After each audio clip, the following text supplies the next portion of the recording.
እንድሕር ምቅላዕ ኮይና ናሞትና ስቁልና ይነሪ አለቱ ሃለ ተካላት ብሸሪካ እናገበርኩም ናትኹም እዩ እዚ ፍለጦ ህዝቢ ትግራይ ንቓሕ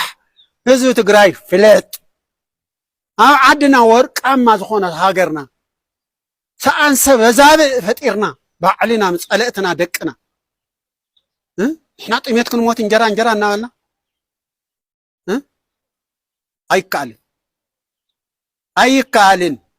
ኣይከኣልን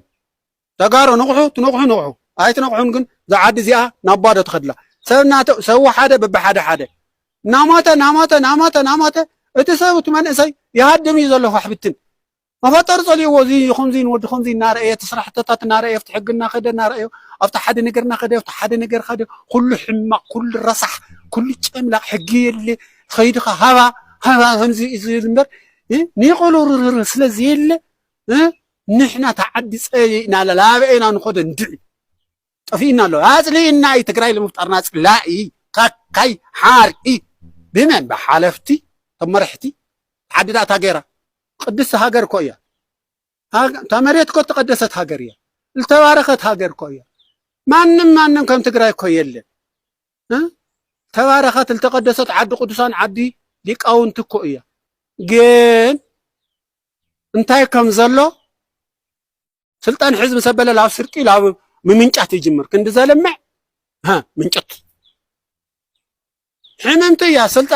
ሰራሕተኛ ይኮነላ ካብ ቀደም ጥንቲ እኮ እዩ እዚ ነገር ሕዚ እውን ኣይኮነ ሕዚ ለአሜሪካ ለጎይቶ ዘይኮይንስ ኣብ ዓደ የልሚዐ ህዝበይ ክጠቅም እየ ዝብል የለይ ተማሂሩ ትግራይ የለይ ተማሂሩኩም ኣብ ላዕሊ ድማ ኣብዙን ህዝብና ክንጠቅም ኢና ተይልኩም መንገዲ ንምርጋፅ ነታ ተወለድኩምላ ፍልጠትናን ውቀትናን ንህዝብና ክንህቦ ኢና ኢልኩም ትገብርዎ እሞ ነታ ልትረግፁላ እንኳንስ ክንደይ ደራዕ ክንደይ ሽግር ዘይነበረኩም ስርዒት ይግበረለኩም ዘይነበረኩም ሰያየ ዝበሃል ፍልጠቱ ንምንታይ ለይንወስድ ከበርክቲ ዲር ኢለ ታይቲ ፍልጠቱ ኸይልና ክፍቲ ዘይንገብረሉ ወዲ ሃገር እንዲ ፍልጠቱ የበርክት ንህዝቢ ይጥቀም ለዓዲ የማዕብል